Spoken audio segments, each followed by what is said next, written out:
Bismillah. Assalamualaikum warahmatullahi wabarakatuh. Alhamdulillahi rabbil alamin. Wabihi nasta'in ala umurid dunya waddin. Wassalatu wassalamu ala ashrafil anbiya'i wal mursalin, Nabiyyina Muhammadin wa ala alihi wa sahbihi ajma'in. Allahumma allimna ma yanfa'una wanfa'na bima 'allamtana wa zidna 'ilma waj'al ma 'allamtana hujjatan lana la 'alaina innaka jawadun karim. Subhanak la 'ilma lana illa ma 'allamtana innaka antal 'alimul hakim. Bapak Ibu sholihin sholihat hafizakumullah, pujian dan syukur hanya untuk Allah Subhanahu wa ta'ala. Hingga hari ini di awal-awal bulan Muharram, Allah Ta'ala masih memberikan kepada kita kesempatan untuk memperbaharui iman, memperbaharui ketakwaan, memperbaharui niat beribadah kepada Allah Subhanahu wa ta'ala semata-mata hanya untuk meraih redha Allah Subhanahu wa ta'ala. Dan redha Allah Subhanahu wa ta'ala bisa kita raih salah satunya dengan cara menteladani hijrah yang dilakukan oleh Rasulullah sallallahu alaihi wasallam. Begitulah bulan Muharram, ia identik dengan hijrahnya Rasulullah sallallahu alaihi wasallam dari Mekkah ke Madinah. Namun hikmah-hikmah tersebut tidak akan bisa kita dapatkan, tidak akan bisa kita petik kecuali kita telah memperbaiki akidah terlebih dahulu. Maka inilah yang dimaksud dalam hadis Rasulullah sallallahu alaihi wasallam, ad-dinun nasihah. Agama adalah nasihat. Para sahabat bingung, qulna liman. Para sahabat berkata, untuk siapa wahai Rasulullah? Agama adalah nasihat untuk siapa? Rasulullah sallallahu alaihi wasallam menjawab, lillah wali kitabihi wali rasulihi wali a'immatil muslimin wa ammatihim. Agama adalah nasihat untuk siapa? Yang pertama, untuk Allah. Bagaimana agama adalah nasihat untuk Allah? Maka Ad-Doktor Mustafa Al-Bugha menjelaskan bahwa agama adalah nasihat untuk Allah.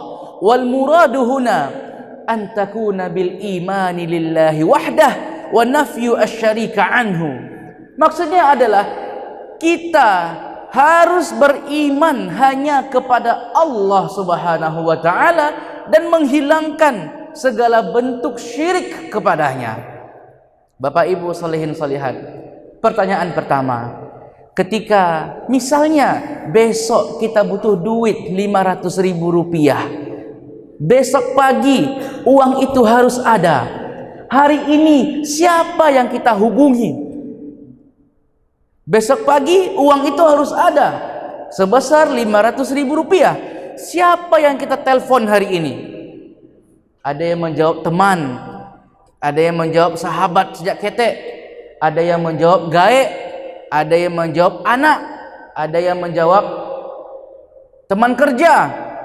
Tetapi ketika 5 orang ini tak dapat satupun, tak jebol, tak cair uang itu, siapa yang kita hubungi? Baru Allah Subhanahu wa ta'ala. Betul Pak? Ini terbalik. Seharusnya yang pertama kita hubungi adalah Allah Subhanahu wa ta'ala. Pertama kita mengadu adalah Allah Jalla wa Ala. Yang pertama kita meminta adalah Allah Tabaraka wa ta'ala. Idza sa'alta fas'alillah. Kalau engkau meminta, mintalah kepada Allah Subhanahu wa ta'ala. Ketika kita butuh uang besok, ya, lalu kita hari ini salat zuhur, dalam sujud kita berdoa kepada Allah, maka nanti ba'da asar kita telepon teman tersebut. Belum kita menyampaikan kebutuhan kita, dia sudah tahu apa yang kita butuhkan. Siapa yang beritahu? Allah Subhanahu wa ta'ala. Maka jangan jadikan Allah nomor 2, jadikan Allah nomor 1. Allah dulu baru kepada makhluk. Nah, kita terbalik. Selama ini makhluk dulu nomor satu yang kita hubungi, tidak dapat dengan mereka semua, baru kepada Allah kita mengadu, ini salah, ini salah. Bagaimana kita akan mengambil hikmah dari hijrah Rasulullah SAW sedangkan Allah masih nomor dua, belum nomor satu. Ini yang penting. Ad-dinun nasihah, agama adalah nasihat. Pertama untuk Allah, artinya adalah berimanlah hanya kepada Allah satu-satunya. Fudail bin Iyad, ya, seorang tabi'in yang mulia, beliau punya pengertian riya yang luar biasa. Bagaimana menurut beliau apa arti riya? Riya adalah tidak jadi kita sholat karena seseorang, itu riya. Kita sholat agar dilihat oleh orang lain, itu syirik. Terbalik Pak ya. Kalau bagi kita riya adalah kita beribadah agar dilihat orang. Tapi bagi Fudail bin Iyad tidak. Bagi Fudail bin Iyad, kita tidak jadi berzikir takut didengar orang, itu riya. Kita berzikir agar orang lihat dan dengar, itu syirik. Maka jadikanlah Allah Subhanahu wa taala yang wajib kita imani satu-satunya, ya, berharap kepada Allah, meminta kepada Allah, meminta pertolongan kepada Allah, memohon kepada Allah, bukan kepada makhluk, ya. Wali kitabihi wali rasulihi, ad-dinun nasiha lillahi wali kitabihi, agama adalah nasihat. Yang kedua, kepada kitab-kitab Allah Subhanahu wa taala, kepada Al-Qur'anul Karim. Maka kewajiban kita kepada Al-Qur'an adalah, yang pertama adalah qiraah, membacanya. Tilawah. Allah Ta'ala berfirman, alladzina atainahumul kitaba yatlunahu haqqa tilawatih. Haqqa tilawatih. Tilawah ini Bapak Ibu artinya luar biasa. Tilawah artinya adalah membaca Al-Quran dengan hukum dan makhraj dan tajwid yang benar. Tidak bisa sembarangan baca Bapak Ibu, ya. Tilawah itu membaca dengan hukum, dengan makhraj dan tajwid yang benar.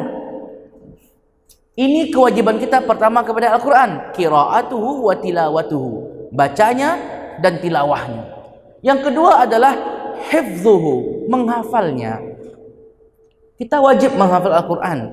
Bapak Ibu yang sudah hafal trikul, alhamdulillah, punya hafalan. Yang tidak hafal-hafal, ini yang bahaya. Yang ketiga adalah tadabbur. Kita wajib mentadabburinya. Jangan sampai kita masuk ke dalam firman Allah Ta'ala, afala yatadabbarunal qur'ana am ala qulubin aqfaluha. Kenapa tidak mau mereka ini mentadabburi Al-Quran? Apakah di hatinya ada yang sesuatu yang keras? Di hatinya ada penghalang, ya. Yang keempat adalah ta'limihi lil atfal. Kita harus mengajarkan Quran kepada anak-anak kita. Jangan semuanya guru Quran yang mengajarkan. Pastikan Al-Fatihah anak Bapak Ibu yang mengajarkan adalah orang tuanya.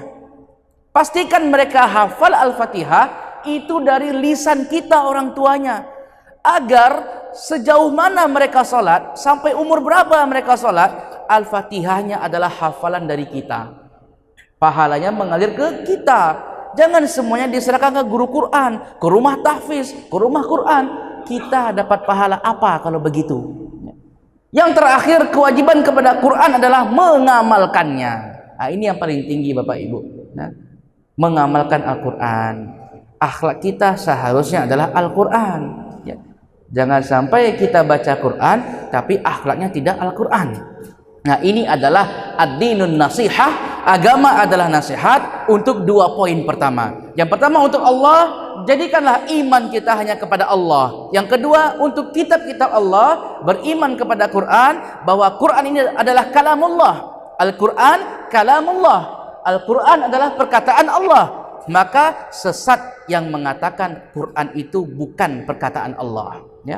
Maka sangat fatal, sangat salah, sangat sesat yang mengatakan Quran bukan kalamullah. Ini dua poin pertama. InsyaAllah kita lanjutkan 3 poin berikutnya di pertemuan berikutnya. Aqulu qouli hadza wa astaghfirullah li wa lakum.